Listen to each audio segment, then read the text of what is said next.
اکثر آج الجھن یہ ہے، ہم سے بیت والے ساتھی بھی یہ بات کرتے ہیں، جو نہیں ہے وہ بھی لوگ یہ بات کہتے ہیں کہ میں تلاوت کرنا چاہتا ہوں دل نہیں کرتا، نماز پڑھتا ہوں دل نہیں کرتا، ذکر کرتا ہوں مزہ نہیں آتا، فلاں جگہ پہ جانا چاہتا ہوں دل نہیں کرتا۔ بھئی یہ کیا دل دل لگا رکھی ہے؟ دل لگی کا نام تو عبادت نہیں ہے، دل لگی کا نام تو دین نہیں ہے، یہ عیاشی کی جگہ تھوڑی ہے، یہ تو بندگی کی جگہ ہے، غلامی کی جگہ ہے۔ اور غلام کا یہ معنی نہیں ہے کہ چیز پسند ہے تو کر لے اور نہ پسند ہے تو نہ کرے۔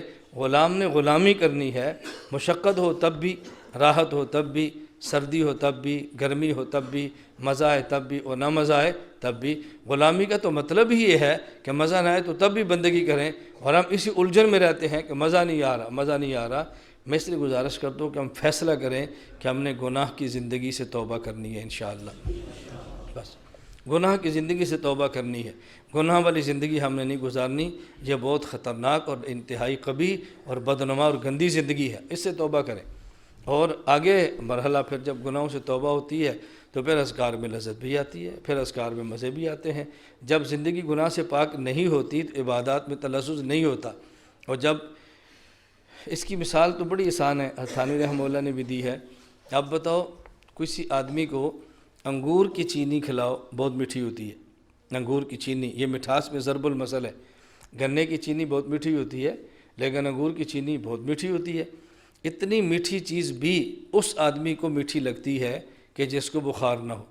کسی بخار والے کو آپ چینی بھی کھلاؤ تو اس کو کڑوی لگتی ہے۔ اب بتاؤ اس میں چینی کا قصور تو نہیں ہے، قصور تو اس کے اپنے بخار کا ہے نا، بخار ٹھیک ہوگا چینی میٹھی لگے گی۔ یہ جو عبادات میں لذت نہیں آ رہی، قصور تو گناہوں کا ہے نا۔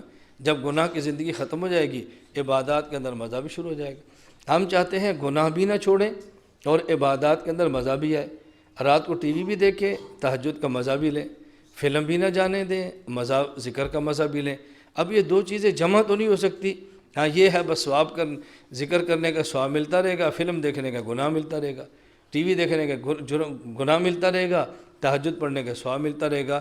یہ دو عبادتیں اور گناہ تو اکٹھے ہوتے رہیں گے، لیکن ایسی عبادت جو لذت والی ہو یہ تب ہوگی جب ہم گناہ کی زندگی کو چھوڑ دیں۔